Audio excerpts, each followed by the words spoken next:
Hello everyone, आज के video में देखेंगे साइकोलॉजी पेपर 2 का प्रीवियस ईयर क्वेश्चन पेपर 2023 का। इससे आपको आइडिया लग सकता है कि साइकोलॉजी पेपर 2023 में कैसे क्वेश्चन पूछे गए थे और जो आपके बिहार स्टेट 2024 के लिए काफ़ी ज़्यादा इम्पोर्टेंट है। और ये सारे क्वेश्चन का ऑफिशियल आंसर की के साथ आज हम आंसर भी देखेंगे जो आपके बेस से एनसीईआरटी और एससीईआरटी के अकॉर्डिंग। और उम्मीद है कि इस बार आपके कुछ क्वेश्चन प्रीवियस ईयर क्वेश्चन से 2024 में बिहार स्टेट में आपको देखने को मिल सकता है। इसलिए वीडियो को पूरा अंत तक आप जरूर देखिएगा। और जो सीरियस है बिहार स्टेट 2024 को क्लियर करने के लिए, तो उन लोगों को मैं बता दूं कि आपको 20 प्लस प्रैक्टिस सेट दिया जा रहा है सिर्फ 101 रुपये में, जो आपके एनसीईआरटी और एसीईआरटी और प्रीवियस ईयर क्वेश्चन और आपके सिलेबस के अकॉर्डिंग दिया जा रहा है। अगर आप सीरियस हो बिहार स्टेट 2024 को डिटेल में पढ़ने के लिए, तो आपको दिया जा रहा है टॉपिक वाइज थ्योरी सिर्फ आपको 151 रुपये में। अगर आप चाहते हो दोनों लेने के लिए, तो दोनों लेने के लिए सिर्फ आपको 201 रुपया पे करना पड़ेगा, जो अभी तक बहुत बच्चों ने ले रखा हुआ है।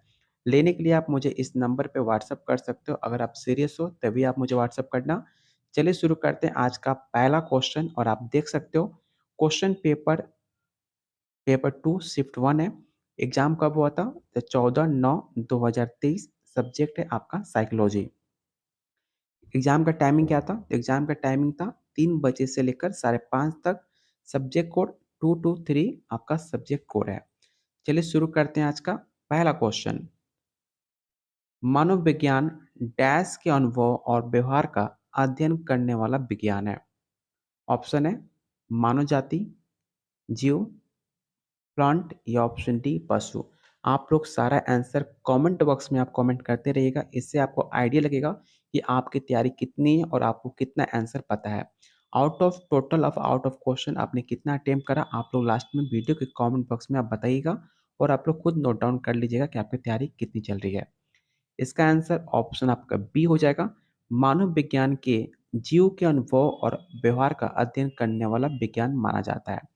तो ऑप्शन बी आपका राइट आंसर होगा। यहाँ पर देख सकते हो ऑफिशियल आंसर की में आपका आंसर जीव दिया गया है, जो बी आपका राइट आंसर हो जाएगा। सेकेंड क्वेश्चन कह रहा है मानव विज्ञान में किस परिप्रेक्ष्य को तीसरी शक्ति के रूप में जाना जाता है? ऑप्शन है मनोविश्लेष, व्यवहारवाद, संज्ञानात्मक मनोविज्ञान या ऑप्शन डी मानवतावाद। ये सवाल मैंने प्रैक्टिस सेट में ऑलरेडी आपको दे रखा हुआ है। अगर आपने मेरा प्रैक्टिस सेट लिया हुआ है तो उसमें ये क्वेश्चन आपको देखने को मिल सकता है। अगर आपने प्रैक्टिस सेट नहीं लिया तो आप जाकर जितने मैंने साइकोलॉजी का वीडियो कराया हुआ है उसमें क्वेश्चन आपको देखने को मिल सकता है। और आपको बताना है इसका राइट आंसर क्या हो जाएगा। याद रखिएगा मानव विज्ञान में तीसरी शक्ति मानवतावाद को माना गया है। तो ऑप्शन डी आपका राइट आंसर होगा। क्वेश्चन थर्ड कह रहा है वो योजनाबद्ध तरीके से क्या चल रहा है इसका अवलोकन करने के लिए आपके मन में अंदर झांकना है। इसका आंसर क्या हो जाएगा? ऑप्शन है अवलोकन, आत्मनिरीक्षण, ऑप्शन सी है प्रयोग या ऑप्शन डी ध्यान। अगर खुद के अंदर झांकना हो तो आपको साफ साफ ऑप्शन में दिख रहा है आत्मनिरीक्षण। जब आप खुद के अंदर झांकते हो तो अपना खुद का आत्म का निरीक्षण करते हो। तो काफी इजी सवाल है, ऑप्शन बी आपका राइट आंसर होगा। क्वेश्चन फोर कह रहा है प्रयोगात्मक विधि में निम्नलिखित में किसकी कमी पाई जाती है?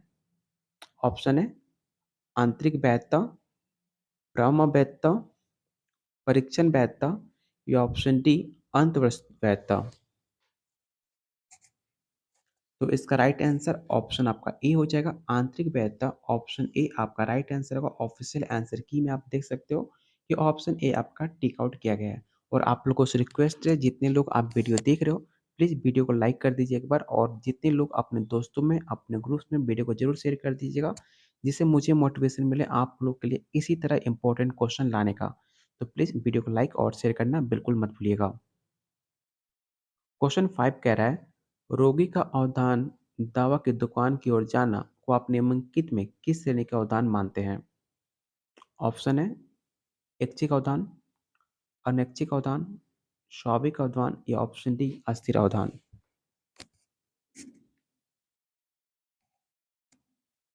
तो काफ़ी ईज़ी सवाल है। जब खुद की ओर से, खुद की मन से जब आप किसी श्रेणी को काम करते हो, तो आपका ऐच्छिक अवधान के अंदर आता है। तो ऑप्शन ए आपका राइट आंसर हो जाएगा। देखिए, साइकोलॉजी पेपर में आपको मैक्सिमम क्वेश्चन आपके ज़्यादा लॉजिकल नहीं होते हैं। मैक्सिमम क्वेश्चन आपको खुद से सोचना होगा, खुद को उस जगह पर रखकर आपको सोचना होता है कि इसका राइट आंसर क्या होगा। तो काफ़ी ईज़ी और काफ़ी ट्रिकी क्वेश्चन होते हैं। आपको बस थोड़ा-सा ध्यान देना होता है। जब आप थोड़ा-सा ध्यान दोगे, क्वेश्चन को अच्छे से रीड करोगे और सारे ऑप्शन को जब आप रीड करोगे और सबका मतलब निकालोगे, तो आप आसानी से इसका आंसर निकाल सकते हो। ठीक है? तो इसका राइट आंसर ऑप्शन आपका ए हो जाएगा। यहाँ पर आप देख भी सकते हो, ऑफ़िशियल आंसर में आपका आंसर ऐच्छिक अवदान लिखा गया है। अगला क्वेश्चन है, धारणा डैश का अर्थ है? निकटता का, अच्छा मित्र का, सामान्य नियति का या ऑप्शन डी समानता का? तो धारणा जो है आपका निकटता का अर्थ माना जाता है। तो ऑप्शन ए आपका राइट आंसर होगा। क्वेश्चन 7 कह रहा है, मानव विज्ञान की शाखा डैश लोगों को परिपक्व होने के साथ उनमें होने वाली विशेषताओं में बदलाव पर ध्यान केंद्रित करती है। आप बताना इसका राइट आंसर क्या होगा। मानव विज्ञान की वो शाखा जो लोगों को परफेक्ट होने के साथ उनमें होने वाली विशेषताओं में बदलाव पर ध्यान केंद्रित है, उसे क्या कहते हैं? व्यवहारवाद, विकास मानसिक परिप्रेक्ष्य, ऑप्शन सी है मनातावाद परिप्रेक्ष्य या ऑप्शन डी मनोगात्मक। तो इसका राइट आंसर ऑप्शन आपका बी हो जाएगा, विकास मानसिक परिप्रेक्ष्य। ऑप्शन बी आपका राइट आंसर होगा। क्वेश्चन 8 कह रहा है, अधिगम में व्यवहार परिवर्तन क्या होता है? अस्थाई, अस्थाई, अपेक्षाकृत अस्थाई या option D all of the above. अगर आपने सीटेट में अधिगम पढ़ा होगा, व्यवहार के बारे में अगर आपने पढ़ा होगा, तो इसका आंसर आप आसानी से दे सकते हो। तो अधिगम में व्यवहार परिवर्तन आपका अपेक्षाकृत अस्थाई होता है। तो ऑप्शन सी आपका राइट आंसर हो जाएगा। अगला क्वेश्चन मैंने आपने प्रैक्टिस सेट में आपको करा रखा है और आपको बता रखा है कि, और इसलिए उम्मीद करता हूँ कि इसका आंसर आप लोग आसानी से दे सकते हो। क्वेश्चन है, पहलों के प्रयोग में कुत्ता लार का शो करता है। घंटी से अनुवादित होने के बाद लार को क्या कहा जाता है? मैंने ये क्वेश्चन आपने प्रैक्टिस सेट में और जो मैं थ्योरी पीडीएफ दे रहा हूँ उसमें ऑलरेडी मैंने ये करा रखा हुआ है। अगर आपने प्रैक्टिस सेट अच्छे से कंप्लीट कर लिया होगा, तो ये क्वेश्चन आपको प्रैक्टिस सेट में देखने को मिल सकता है और आपने क्लास सीटेट में भी ये क्लास आपने किया होगा। आपको बताना है इसका राइट आंसर क्या होगा। ऑप्शन है स्वाभाविक अनुक्रिया, अनुबंधित अनुक्रिया, स्वाभाविक उद्दीपक या option D none of this.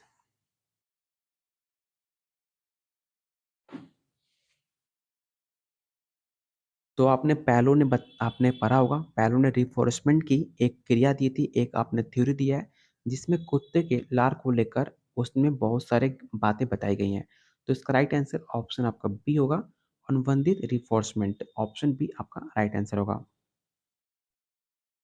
Question 10 कह रहा है, अनुबंधन के प्रयोग में कितने तरह के कलिक क्रमों का अध्ययन किया गया है? इस क्वेश्चन को आप बीवीए क्वेश्चन टिक आउट कर लेना।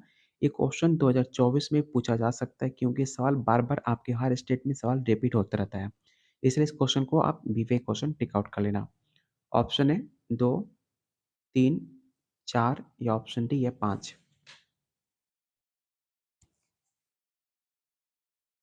तो टोटल अनुबंधन के प्रयोगों में टोटल 4 कलिक क्रमों का अध्ययन किया गया है। तो ऑप्शन आपका सी राइट आंसर होगा, ऑप्शन सी।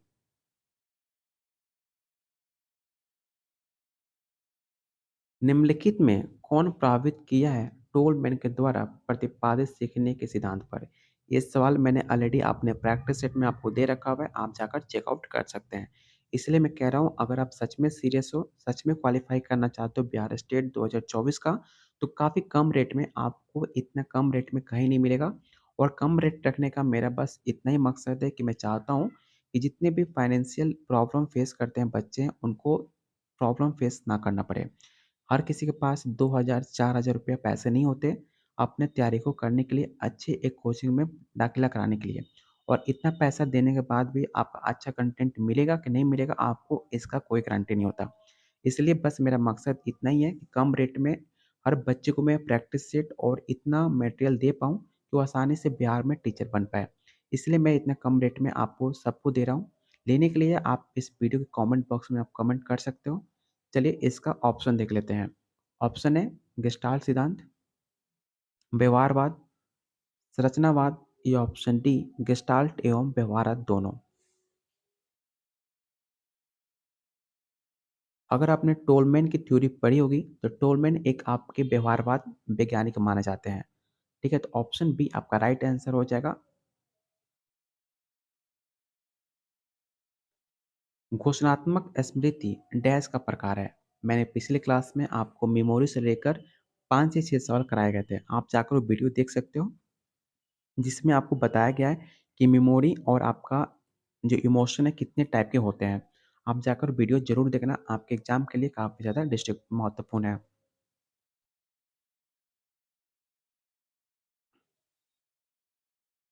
तो इसका राइट आंसर ऑप्शन आपका सी होगा। दीर्घकालीन स्मृति जो है आपकी घोषणात्मक स्मृति का एक प्रकार माना जाता है।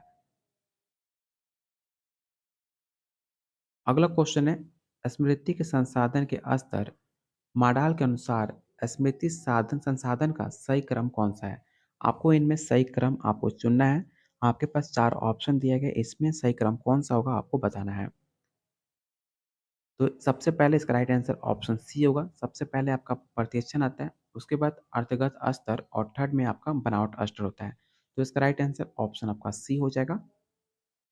यहाँ पर देख सकते हो ऑफिशियल आंसर में आपको दिया गया है कि पहले आपका प्रत्युत्थान, अर्थगत स्तर और तीसरा बनावट स्तर, जो आपका ऑप्शन सी आपका राइट आंसर हो जाएगा।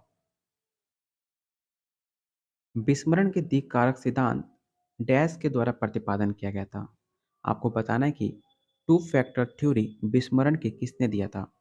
आपने टू फैक्टर थ्योरी आपने सीटेट या फिर आपने बीएड में शायद आपने पढ़ा भी होगा, और आपको यूपी टेट में भी पढ़ाया जाता है टू फैक्टर थ्योरी। तो आपको आसानी से पता होगा टू फैक्टर सिद्धांत किसके द्वारा प्रतिपादित किया गया था। ऑप्शन है मिल्टन तथा इरविन, मैक्यूगो, या ऑप्शन सी है मूलर तथा पिल्जेकर, या ऑप्शन डी एबिंगहॉस।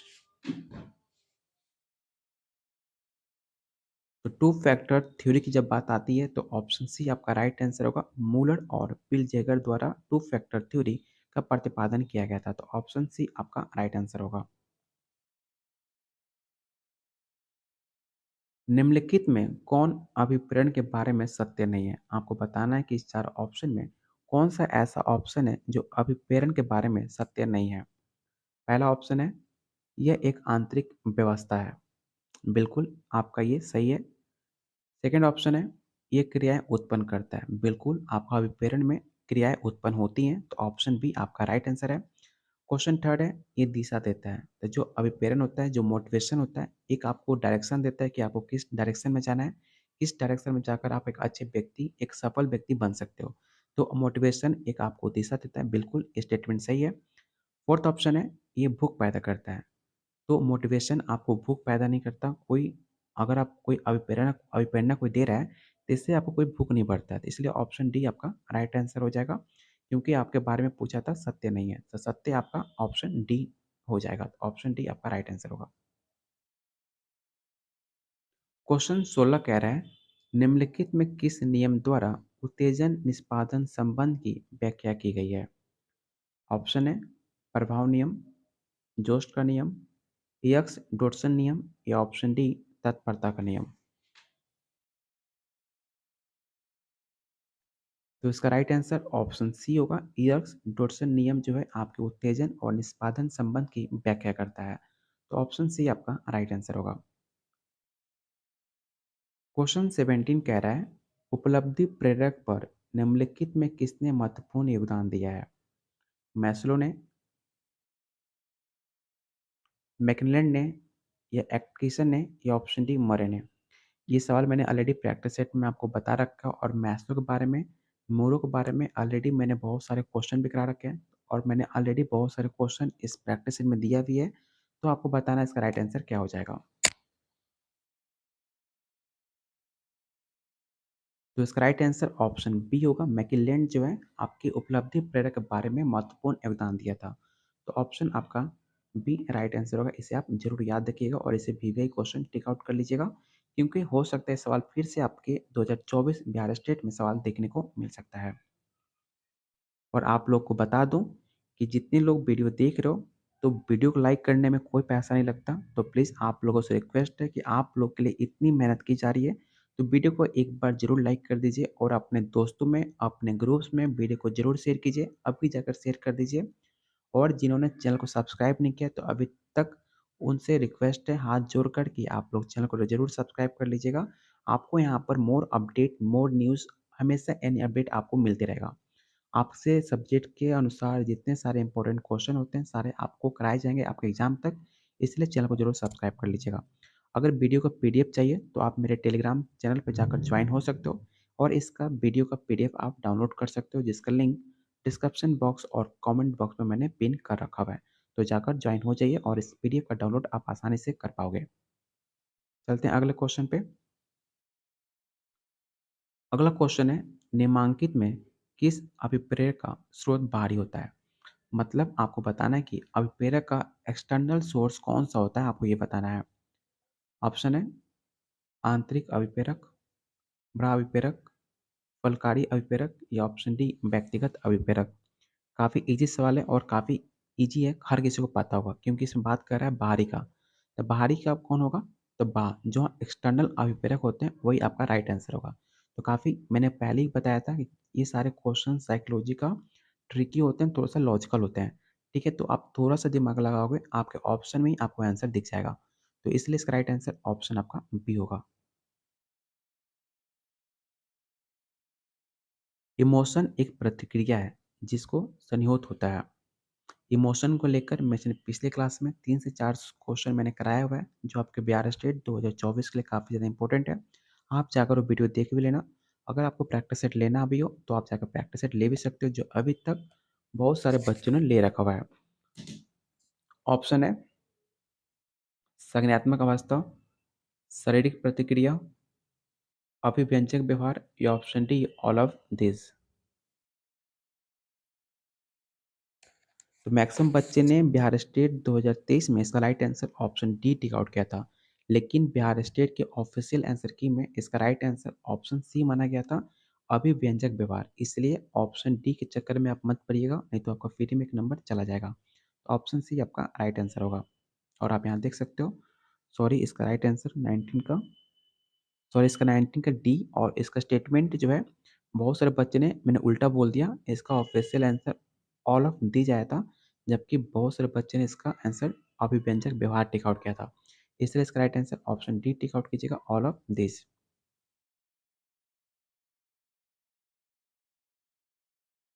निम्नांकित में कितने आवश्यकताओं को पद्मनाभपुरम को प्रतिपादित किया है? मैंने इसका सवाल जो है प्रैक्टिस सेट में ऑलरेडी करा रखा है, आप जाकर क्वेश्चन वीडियो में जाकर क्वेश्चन देख सकते हो। और मैंने प्रैक्टिस सेट में ऑलरेडी सारे क्वेश्चन दे रखा हुआ है, जो आपके एग्जाम के दृष्टिकोण से काफ़ी ज़्यादा महत्वपूर्ण है। ऑप्शन है मैस्लो, हर्ट्ज़बर्ग, मैकलैंड या ऑप्शन डी मिलर। काफ़ी इजी सवाल है, आपने सीटेट में भी पढ़ा होगा कि नीड ऑफ आवश्यकताओं को रत्नकुमार जो है आपके मैस्लो ने किया था। तो ऑप्शन आपका ए राइट आंसर होगा।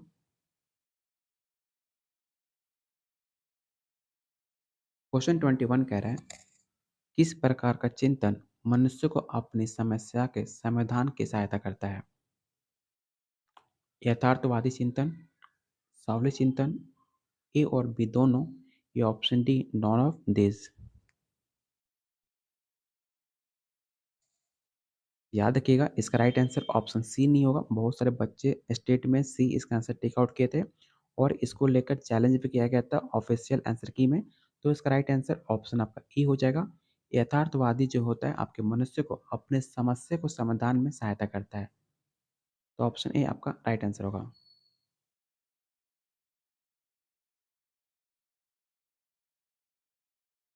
अगला क्वेश्चन है, सम प्रत्यय जिसे नियमों के आधार पर परिभाषित किया जा सकता है उसे क्या कहते हैं? ऑप्शन ए है लॉजिक संप्रत्यय, स्वाभाविक संप्रत्यय, व्यक्तिगत संप्रत्यय या option D none of this. यहाँ पे क्वेश्चन देख सकते हो, संप्रत्यय जिसे नियमों के आधार पर परिभाषित किया जा सकता है उसे क्या कहते हैं? तो उसे तार्किक संप्रत्यय कहते हैं, लॉजिकल थिंकिंग कहा जाता है। इसे आप ज़रूर याद रखिएगा, ऑप्शन ए आपका राइट आंसर होगा।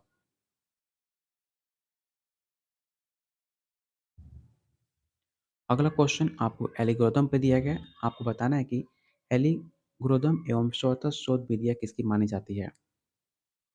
समस्या समाधान का, संप्रत्यय सीखने का, प्रतिज्ञाप्ति सीखने का, या option D all of this. जितने सारे आपके एल्गोरिदम होते हैं, जितने आपके डाइवर्जेंट थिंकिंग होते हैं, वो सारे चीज़ आपके प्रॉब्लम सॉल्विंग के अंतर्गत आता है। इसे आप ज़रूर याद रखिएगा, ऑप्शन ए आपका राइट आंसर होगा।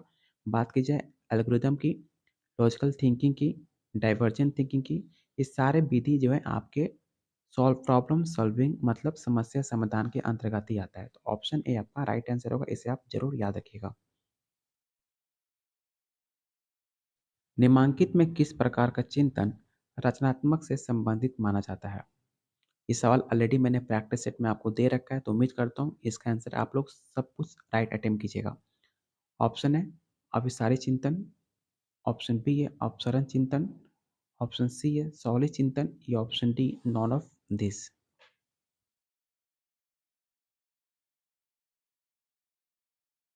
मैंने अभी बताया था, जो एक होता है कन्वर्जेंट, कन्वर्जेंट हो गया आपका अभिसारी, एक हो गया डाइवर्जेंट। ठीक है, तो जितने आपके डाइवर्जेंट चिंतन होते हैं जो एक से ज़्यादा आप थिंकिंग कर सकते हो, उसको अपसरण चिंतन कहते हैं। तो ऑप्शन आपका बी राइट आंसर होगा, इसे आप जरूर याद रखिएगा। बुद्धि सामान्य तत्व एवं विशेष तत्वों से मिलकर बना होता है, ये प्रतिपादन किसके द्वारा किया गया था? मतलब ये स्टेटमेंट किसके द्वारा दिया गया है कि बुद्धि जो होती है आपके सामान्य तत्व और एक स्पेसिफिक तत्व से मिलकर बना हुआ है। मतलब जनरल टू स्पेसिफिक जो आपका बुद्धि है वो किससे मिलकर बना हुआ है, आपको बताना है कि ये स्टेटमेंट किसके द्वारा दी गई है। ऑप्शन है L L Thurston, Spearman, Gilford, या ऑप्शन डी वेमन। तो जनरल टू स्पेसिफिक जो है, जनरल प्लस स्पेसिफिक माइंडसेट जो होता है, ये स्टेटमेंट आपका स्पीयरमैन द्वारा दिया गया था। तो ऑप्शन बी आपका राइट आंसर होगा, और इस क्वेश्चन को आप भी वही क्वेश्चन टिक आउट कर लेना। क्वेश्चन 26 कह रहा है बुद्धि के किस सिद्धांत के अनुसार संगीतिक बुद्धि, आध्यात्मिक बुद्धि बुद्धि के प्रकार है? ये सवाल मैंने पिछले क्लास में आपको बता रखा है, जाकर आप मेरे पिछले क्लास को चेकआउट कर सकते हो। साइकोलॉजी का आपको प्रैक्टिस सेट वाइज आपको क्वेश्चन आंसर कराया जा रहा है मेरे वीडियो में, तो आप जाकर देख सकते हो। लास्ट वीडियो में मैंने बहुबुद्धि सिद्धांत के बारे में मैंने बताया भी है, और इसका राइट आंसर ऑप्शन ए भी होगा। जिसका बहुबुद्धि सिद्धांत किसने दिया था? तो बहुबुद्धि का सिद्धांत आपके गार्डनर साहब ने दिया था, जिसके बारे में टोटल उन्होंने 8 से 10 बुद्धि के प्रकार बताए थे, जिसके अंदर संगीत और आध्यात्मिक बुद्धि के प्रकार बताए गए हैं। तो इसलिए इसका राइट आंसर ऑप्शन आपका ए हो जाएगा। क्वेश्चन 27 कह रहा है राष्ट्रपिता महात्मा गांधी के शील गुणों में शांति और अहिंसा शील गुण प्रधान था। उनकी इस गुण में निम्न में किसे में रखा जाएगा? मतलब जो राष्ट्रपिता महात्मा गांधी ने शांति और अहिंसा की बात की थी, वो जो उनके क्वालिटी थे, जो उनके गुण थे, इस चार ऑप्शन में किसके अंतर्गत वो गुण आएगा, आपको ये बताना है। ऑप्शन है कार्डिनल शील गुण, केंद्रीय शील गुण, सतही शील गुण, या ऑप्शन डी ज्ञात्मक शील गुण।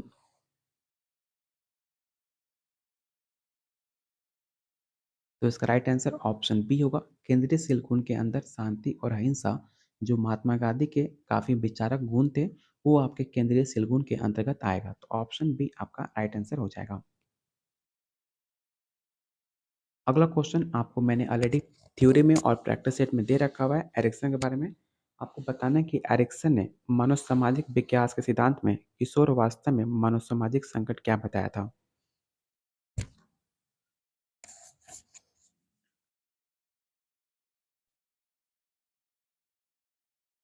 तो इसका राइट आंसर ऑप्शन बी हो जाएगा। पहचान बनाम भूमिका भ्रम जो है, आपने एरिक्सन ने अपने मानव सामाजिक सिद्धांत में इसकी जिक्र किया था। तो ऑप्शन बी आपका राइट आंसर होगा। निम्नलिखित में कौन बिग 5 व्यक्तित्व गुणों में एक नहीं है? मतलब आपके जो 5 व्यक्तित्व गुण होते हैं, उनमें कौन-सा गुण इस 4 ऑप्शन में नहीं दिया गया है? ऑप्शन है रचनात्मकता, सेमता, कृतनिष्ठा या ऑप्शन डी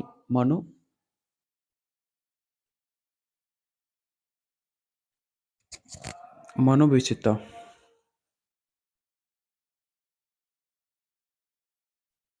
तो इसका राइट आंसर ऑप्शन आपका ए हो जाएगा, इसे आप ज़रूर याद रखिएगा। अगला क्वेश्चन काफ़ी ज़्यादा इम्पोर्टेंट है और मैंने ऑलरेडी अपने प्रैक्टिस सेट में आपको बता रखा है कि मूरे का सिद्धांत को किस नाम से जाना जाता है। विश्लेषिक सिद्धांत, व्यक्तिगत सिद्धांत, आवश्यकता सिद्धांत या ऑप्शन डी मनोविश्लेषणात्मक सिद्धांत।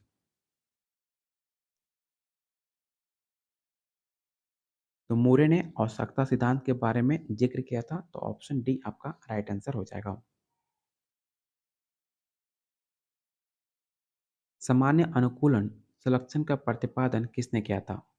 ये सवाल बिहार स्टेट 2024 के लिए भी काफ़ी ज़्यादा इंपॉर्टेंट है। इस क्वेश्चन को आप विवेक क्वेश्चन टिक आउट कर लेना, क्योंकि ये सवाल ऑलरेडी आपके बीपीएससी टीचर 2.0 में भी पूछा गया था। इसलिए क्वेश्चन रिपीट भी होते हैं आपके हर साल। तो इस सारे वीडियो को आप अंत तक जरूर देखिएगा, क्योंकि ऐसे बहुत सारे क्वेश्चन हैं जो आपके बिहार स्टेट 2024 में भी देखने को मिल सकता है। तो पहला ऑप्शन है कॉल रोजर्स, जॉन वाटसन, हंस सेली या ऑप्शन डी सिगमंड फ्रॉइड।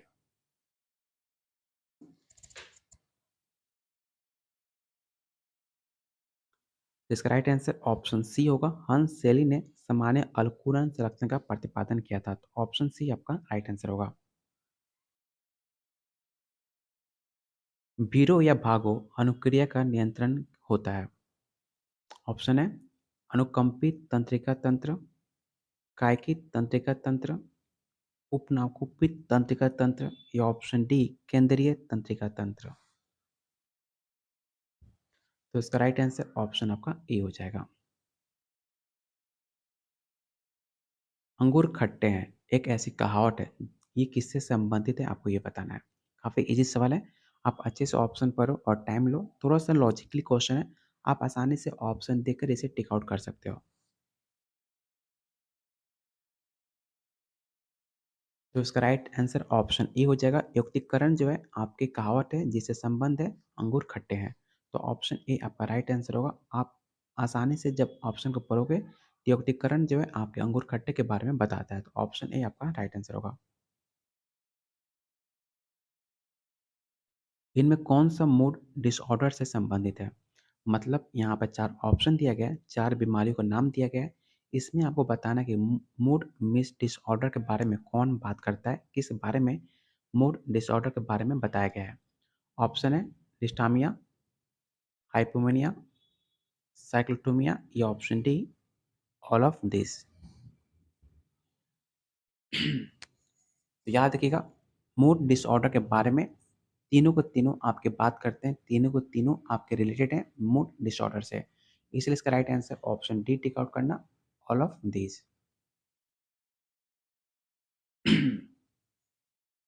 निम्नलिखित में कौन चिंता विकृति नहीं है? आपको बताना है कि इस 4 ऑप्शन में कौन सा ऐसा ऑप्शन है जो चिंता विकृति का हिस्सा नहीं माना जाता। पहला ऑप्शन है दुर्गति। चलिए उससे पहले आप लोग को बता दूं, अगर आप बिहार स्टेट 2024 को क्लियर करना चाहते हो सिर्फ कम पैसों में, अगर आप सच में सीरियस हो, तो आप लोग के लिए दिया जा रहा है 20 प्लस प्रैक्टिस सेट, जो मिलेगा सिर्फ आपको 101 रुपये में। अगर आप टॉपिक वाइज थ्योरी पीडीएफ लेना चाहते हो, कोई भी कमी नहीं चाहते हो, अपने एग्जाम को टेंशन लेना नहीं चाहते हो, आराम से क्लियर करना चाहते हो, हर तरफ से अपना हर मेहनत करना चाहते हो, तो आप लोग के लिए टॉपिक वाइज थ्योरी 151 में दिया जा रहा है। अगर आप दोनों लेते हो तो दोनों लेने के लिए सिर्फ आपको 201 रुपया पे करना पड़ेगा, जो आपके पॉकेट मनी से भी काफ़ी ज़्यादा कम है। अगर आप सीरियस हो तो आप मुझे इस नंबर पे आप मुझे व्हाट्सअप कर सकते हो, जो है 6200964624 पे, या आप इस वीडियो के कमेंट बॉक्स में आप मुझे कमेंट कर सकते हो। तो लेने के लिए जल्दी से जल्दी आप मुझे इस नंबर पे आप मुझे व्हाट्सअप कीजिए, और मैक्सिमम क्वेश्चन आपको मेरे प्रैक्टिस सेट से आपके प्रीवियस ईयर क्वेश्चन में देखने को मिल सकता है। चलिए चलते हैं इसका सेकंड ऑप्शन पे। सेकंड ऑप्शन है मनोविकलता, थर्ड ऑप्शन है ओसीडीडी, या ऑप्शन डी है नॉन ऑफ दिस। यहाँ पर राइट आंसर दिया है ऑप्शन बी, इसे आप जरूर टेक आउट कर लेना।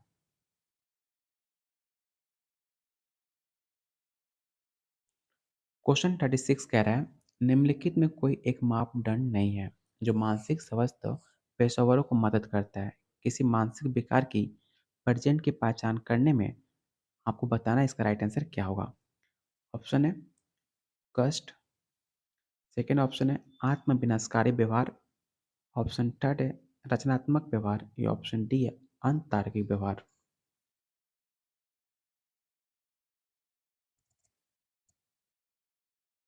तो इसका राइट आंसर ऑप्शन आपका सी होगा, रचनात्मक व्यवहार। ऑप्शन सी आपका राइट आंसर होगा।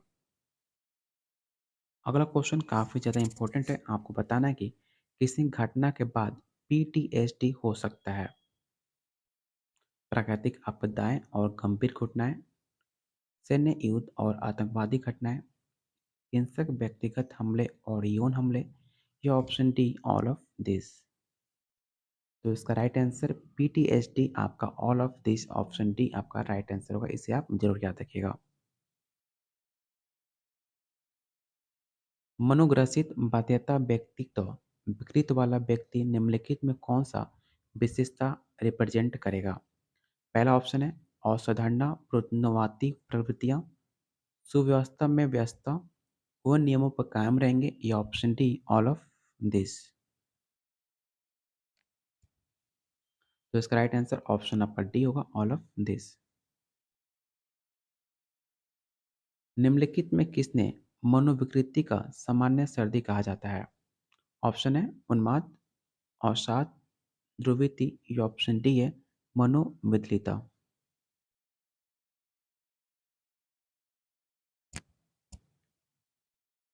तो इसका राइट आंसर ऑप्शन आपका बी हो जाएगा, अवसाद। ऑप्शन बी ऑफिशियल आंसर की में आप देख सकते हो। इसका राइट आंसर ऑप्शन आपका बी दिया गया है। सेम क्वेश्चन फिर से आपको पूछा गया, अवसाद का सबसे प्रभावशाली सिद्धांत निम्न में कौन है। ये सवाल ऑलरेडी आपके बीपीएससी टीचर 2.0 में भी सवाल पूछा गया था, इसलिए क्वेश्चन आपके बिहार स्टेट 2024 में भी रिपीट हो सकते हैं। इसे आप जरूर ध्यान रखिएगा, और सारे क्वेश्चन को आप आसानी से सारे क्वेश्चन को बार बार रिपीट मोड में देखिए वीडियो को, और सारे क्वेश्चन को रट्टा मार लीजिए, चाहे कैसे भी सारे क्वेश्चन का आंसर आपको याद होना चाहिए। अगर अगली बार आपके पेपर में क्वेश्चन देखते ही इसका आंसर आपको पता होना चाहिए, बस मैं यही चाहता हूँ। और आपको बताना है कि अवसाद का सबसे प्रभावशाली सिद्धांत किसके द्वारा दिया गया था। ऑप्शन है फ्राइड का मनोगमितिक सिद्धांत, संज्ञानात्मक सिद्धांत, सेलिंगमैन का सोरल व असहायता सिद्धांत, या ऑप्शन डी बर्न का मनातावादी सिद्धांत। तो इसका राइट आंसर ऑप्शन आपका बी हो जाएगा, संज्ञानात्मक सिद्धांत। ऑप्शन बी आपका राइट आंसर होगा।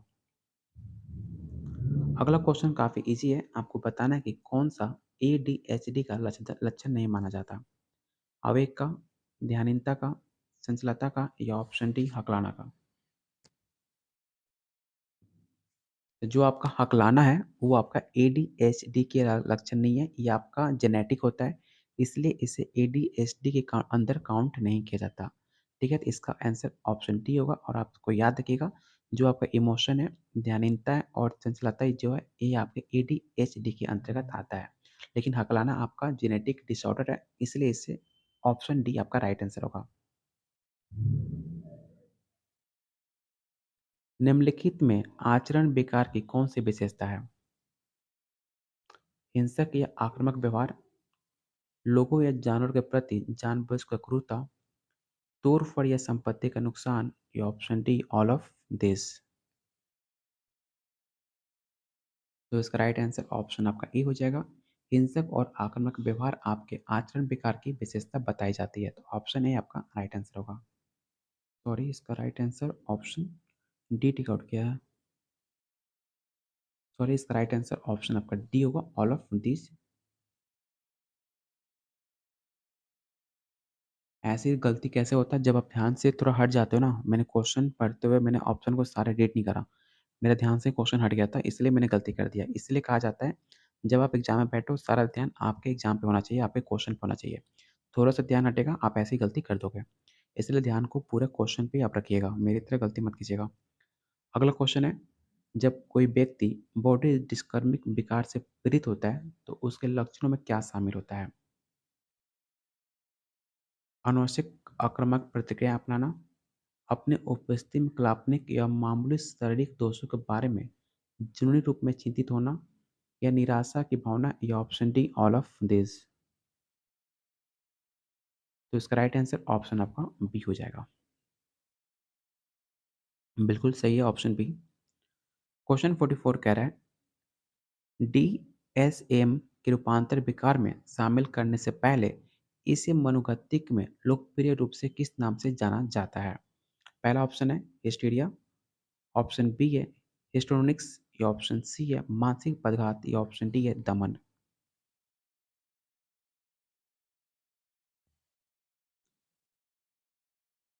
डीएसएम में रूपांतर विकार को स्थापित करने के लिए हिस्टोनिक्स के नाम से जाना जाता है। तो ऑप्शन बी आपका राइट आंसर होगा। इसे आप जरूर याद रखिएगा, क्योंकि ये सवाल आपके एग्जाम में पूछा जा सकता है। सॉरी, इसका राइट आंसर ऑप्शन आपका ए होगा, हिस्ट्रिया। इसका ऑप्शन ए आपका राइट आंसर होगा। यहाँ पर ऑफिशियल आंसर की में देख सकते हो, हिस्ट्री ऑप्शन दिया गया, क्योंकि इसका जो है ऑप्शन मैक्सिमम बच्चे हिस्टोरिक्स टिक आउट किया था, लेकिन ऑप्शन ए आपका ऑफिशियल आंसर में इसका राइट आंसर हिस्ट्री आया था। इसको लेकर बहुत सारे बच्चों ने चैलेंज भी किया था बिहार स्टेट ऑफिशियल साइट पे भी, लेकिन इसका ऑफिशियल आंसर हिस्ट्री को काउंट किया गया था। तो इसलिए ऑप्शन ए आप टिक आउट करना। मेरे अकॉर्डिंग इसका राइट आंसर हिस्टोरिक्स होना चाहिए था, लेकिन इसका राइट आंसर हिस्ट्री माना गया। ऑफिशियल आंसर की में जो आंसर माना जाएगा वही राइट आंसर आपका होगा, इसलिए इसका राइट आंसर आप ए टेक आउट करना।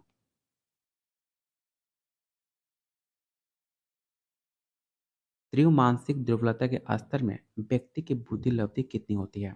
मैंने ऑलरेडी सवाल करा रखा अपने प्रैक्टिस सेट में, आप जाकर वीडियो देख सकते हैं अगर आपके पास प्रैक्टिस सेट नहीं है तो। ऑप्शन है 52 से 60 तक, 20 से 35, 36 से 51, या ऑप्शन डी 60 से 70। तो इसका राइट आंसर ऑप्शन आपका बी हो जाएगा। 20 से 35 के जो आईक्यू वाले बच्चे होते हैं, उनके तीव्र मानसिक दुर्बलता के स्तर में इसे बताया जाता है। तो ऑप्शन बी आपका राइट आंसर होगा, 20 से 35 वर्ष बिल्कुल सही आंसर है। अगला क्वेश्चन है, आश्रित मंतर निम्नलिखित में किसे कहा जाता है? अल्प मानसिक मंतर को, साधारण मानसिक को, तीव्र मानसिक, या ऑप्शन डी है गंभीर मानसिक। तो इसका राइट आंसर ऑप्शन आपका डी हो जाएगा। गंभीर मानसिक को आश्रित मानता के नाम से जाना जाता है। अगला क्वेश्चन काफ़ी ज़्यादा इंपॉर्टेंट है। आपको बताना है कि न्यूरॉन की कोशिका शरीर को किस रूप में भी जाना जाता है? ऑप्शन है सोमा, तंत्रिकाज, डेंड्राइट, या ऑप्शन डी है माइटोकॉन्ड्रिया। तो इसका राइट आंसर ऑप्शन आपका ई हो जाएगा। न्यूरॉन को कोशिका शरीर को सोमा के रूप में भी जाना जाता है। तो ऑप्शन ए आपका राइट आंसर होगा। क्वेश्चन 48 कह रहा है, मल्टीपल स्क्लेरोसिस में न्यूरॉन को किस हिस्से में क्षतिग्रस्त होने पर तंत्रिका संचरण धीमा हो जाता है? पहला ऑप्शन है सेल बॉडी, सेकेंड ऑप्शन है तंत्रिकाज, डेट्राइट, या ऑप्शन डी है माइलिन ऑरन। इसका राइट आंसर ऑप्शन आपका डी होगा, माइलिन ऑरन। ऑप्शन डी आपका राइट आंसर हो जाएगा। क्वेश्चन 49 कह रहा है, ये पहचान जाने वाला न्यूरोट्रांसमीटर कौन सा है?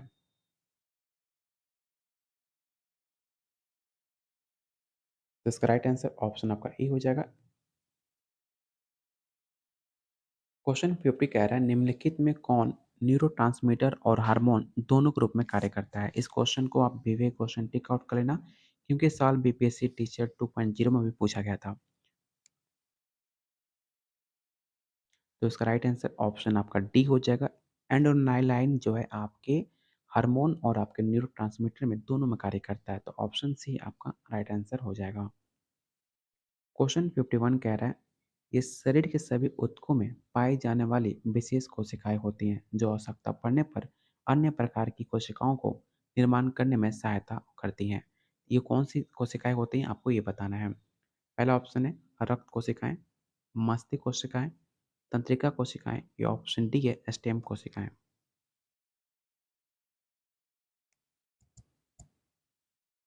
तो इसका राइट आंसर ऑप्शन डी होगा। स्टेम कोशिकाएं जो होती हैं अपने आवश्यकताओं को पूरा करने के बाद भी दूसरे कोशिकाओं को भी मदद करती हैं। तो ऑप्शन डी आपका राइट आंसर होगा। क्वेश्चन 52 कह रहा है, तनावपूर्ण सिचुएशन में समाप्त होने के बाद भी हृदय और सांस का धीमा हो जाना और पुतली को सिकुड़ना किसका कार्य है?